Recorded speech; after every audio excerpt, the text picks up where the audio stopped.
Si c'est bon, nous pouvons passer à la prochaine étape. Si c'est bon, l'on peut passer à la prochaine étape qui nous permettra d'intégrer de nouveaux éléments. Et ces nouveaux éléments-là, voilà, je le dis, on ne fait pas en ordre, on intègre simplement les éléments et plus tard, nous allons les disposer pour qu'on puisse réellement avoir une mise en page complète. Ok, donc après, ici le titre, nous allons maintenant intégrer le shell.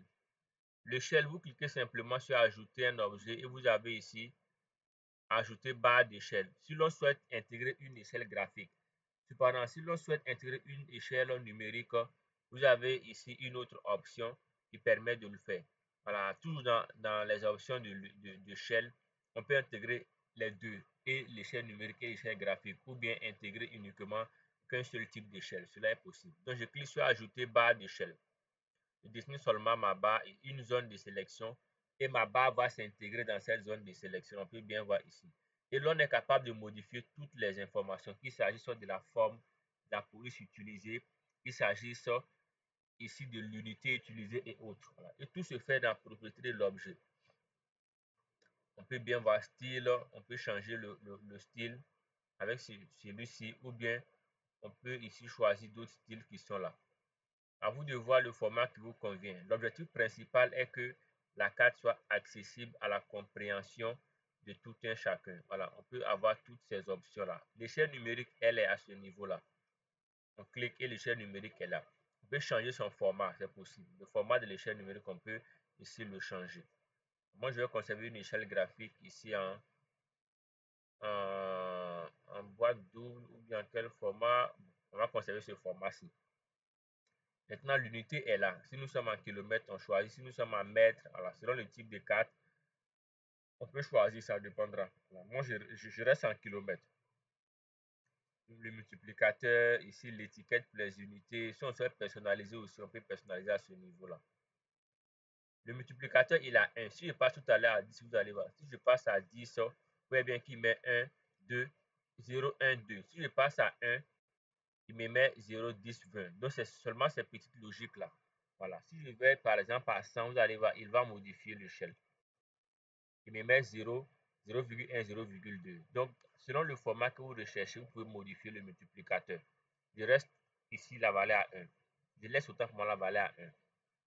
Au niveau du segment, on peut paramétrer le segment, le nombre de segments, tout ça. Tout est à paramétrer. Voilà, vous avez la possibilité de choisir des formats particuliers et cela est possible. On peut bien voir ici ce format-ci. Et on peut paramétrer aussi le segment qui est là. La hauteur du segment, l'épaisseur du segment et autres. Voilà. Tous les éléments sont disponibles là. Si on souhaite modifier ici les éléments liés à la police, on clique simplement ici. D'abord, avant d'arriver à la police, voilà. Si on souhaite modifier le segment là, on a les éléments division du segment, subdivision du segment, on peut en ajouter pour avoir les valeurs intermédiaires. Voilà. Ici, on peut augmenter, modifier le style, que ce soit la taille, que ce soit la couleur, tout ça c'est modifiable. On peut modifier autant que possible. La police est à ce niveau-là. Donc on clique sur police et on est capable de modifier la police. Voilà. Il faudrait éviter d'utiliser plusieurs polices sur une même carte. Vous pouvez conserver une même police, mais faire modifier le style. Il peut être en gras, il peut être en normal, en italique, voilà. Mais pas plusieurs polices sur la même carte. Ce n'est pas vraiment intéressant. Voilà. Donc je travaille avec une seule police qui est ici, le Montserrat. C'est la seule police que j'utilise. Donc, je modifie seulement quelques détails pour faire un peu. Vous voyez que la police ici est la même que celle qui a servi à écrire le titre. Mais on voit bien qu'au niveau du style, il y a un changement.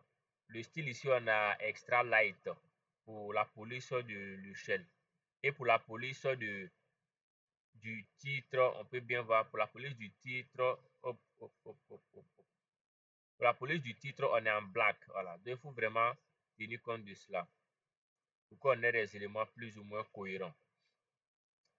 L'échelle étant intégrée, passons à la prochaine étape. S'il y a une question, vous me signalez cela pour qu'on puisse réellement prendre vos difficultés pour une meilleure ici, manipulation, une meilleure compréhension. Au-delà de ces trois éléments, orientation du nord. Titre et échelle, intégrons maintenant un autre élément qui est la légende. On va utiliser une légende simple et basique. En cliquant sur ajouter un objet, on a un élément qui est à ce niveau qui est ajouter légende. Je clique là, je dessine une zone de sélection.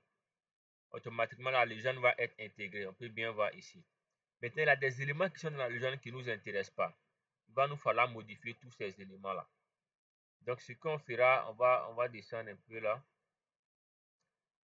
On commence par décocher d'abord mise à jour auto. Je décoche cette option mise à jour auto. Cela étant fait, je ne souhaite pas avoir admin 4 dans ma carte puisque ce n'est pas important. Donc, je vais simplement cocher l'option ici, ne montrer que les entités à l'intérieur de l'entité Atlas courante. Bon, là, ce n'est pas important, mais le premier est l'important. Voilà. Là, c'est lorsqu'on fait d'autres manipulations, mais on peut cocher les deux. Mais le plus important, c'est le premier élément. Dans ce cas, il va vous conserver uniquement que les données qui sont dans votre projet, qui sont visibles dans le projet. Voilà. On peut aussi sélectionner l'élément en question et cliquer sur moins. Cela a aussi une option. Maintenant, ici, au niveau de cette information, on peut modifier. En double-cliquant, je vais écrire ici taux de masculinité. Il faut que j'écris bien. Masculinité. Taux de masculinité. OK. On peut aussi notifier cela, vouloir mettre l'unité en pourcentage, tout ça, si c'est en pour 1000, voilà, on peut mettre cela en parenthèse, ici en pourcentage. OK. Donc, si cela est fait, nous allons maintenant, disons, paramétrer pour qu'on ait les mêmes polices. Pour ce faire, vous revenez ici et vous avez un peu plus bas l'option format, police et texte. Mais avant, un détail important, si vous souhaitez mettre le thème légende, c'est possible. Vous tapez seulement à ce niveau-là, légende. OK, légende et on peut voir qu'il est affiché là. Et passons maintenant à la modification textuelle. Donc ici, on a titre de légende. C'est ce que nous venons de noter qu'on appelait légende. Si on souhaite modifier cela, c'est au niveau de titre de légende. On peut cliquer là. Et on va choisir ici Montserrat. C'est la police que j'ai bien voulu utiliser pour cette session-là. Donc Montserrat. Et cela est bon. Si on souhaite centrer, on souhaite faire toutes les modifications, c'est possible. Voilà. On peut centrer ici, centrer. OK. Maintenant, si je souhaite modifier les autres informations de la légende, il y a différents éléments en fonction des éléments qui sont contenus dans ma légende. Ici, on peut jouer sur le titre de groupe, le titre de sous-groupe, étiquette, élément, tout ça, on peut modifier. Étiquette, élément, ce sont les noms qui sont à faible, moyen, élevé. Pour modifier cela, vous modifiez au niveau de l'étiquette élément en cliquant sur police de caractère. Et on va revenir à Montserrat toujours. C'est la police utilisée. Montserrat, on voit bien. Automatiquement qu'il a changé. Et si l'on souhaite aussi modifier taux de masculinité, on va utiliser l'élément correspondant. Titre de sous-groupe. On va ici utiliser Montserrat aussi. Vous voyez bien que toutes les polices sont identiques. On a la même police à tous les niveaux. Et je peux aussi centrer taux de masculinité en cliquant ici et je fais centrer. Ok, ceci étant fait, si je souhaite mettre un encadré à la légende, c'est possible. Je viens ici un peu plus bas, j'ai ici cadre, je coche cadre et automatiquement il a un cadre.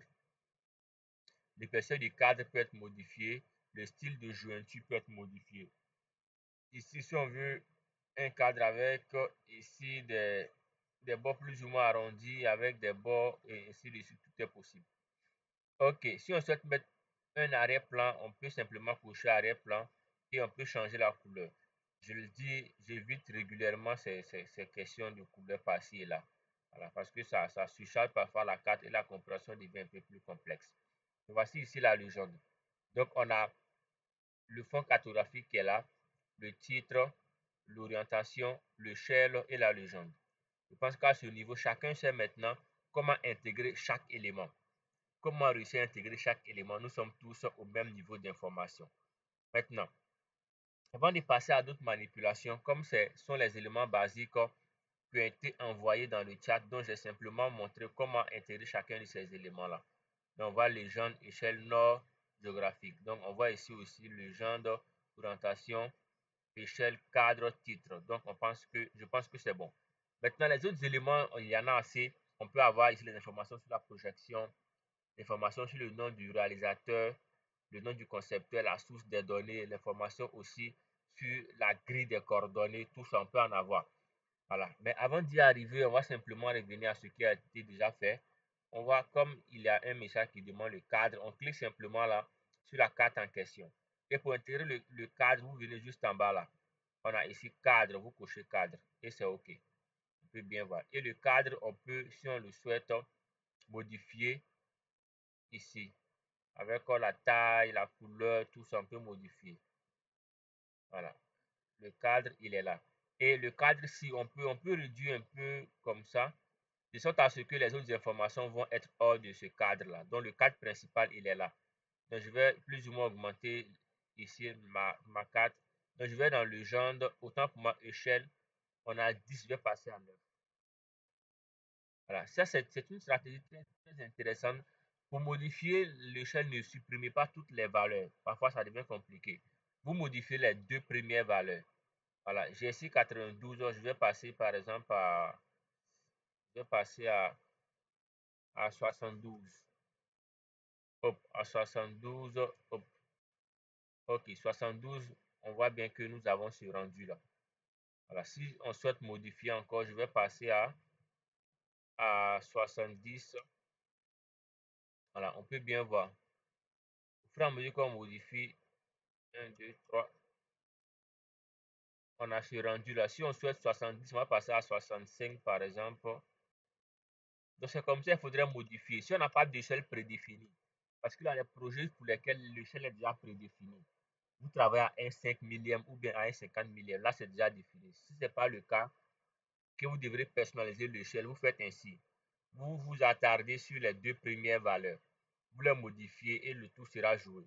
Mais ne prenez pas la peine de supprimer toute l'échelle et que vous allez commencer à souffrir, à taper les valeurs par-ci et là. Ça sera fatigant après.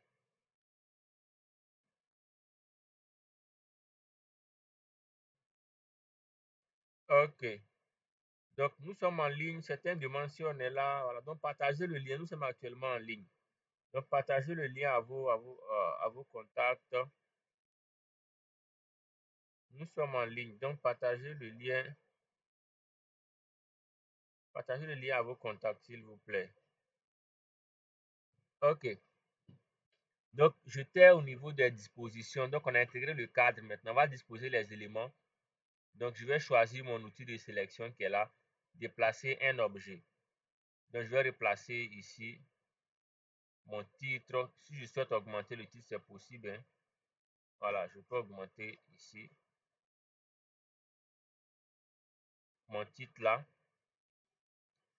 Et si je souhaite aussi, j'ai à ce niveau-là l'échelle. Je peux placer l'échelle. Je vais mettre l'échelle à l'intérieur pour une autre explication après. Donc la légende, je vais ici disposer la légende. Je vais mettre la légende un peu plus bas. Je vais vous montrer un élément particulier ce soir-là. Je n'ai pas bien voulu montrer ça, mais je vais le faire. On peut augmenter la taille des polices de l'écriture au niveau de la légende, c'est possible. L'orientation du nord, je vais laisser cela dans la carte ici. OK. Donc, on a quelques éléments. Il faut savoir que chacun des éléments peut avoir une disposition particulière par rapport au fond des cartes que nous avons. Voilà. Parfois, vous allez voir des cartes où l'orientation n'est pas en haut, elle est en bas. Voilà. Donc, vous allez voir parfois ces manipulations particulières-là. Donc, voici la légende.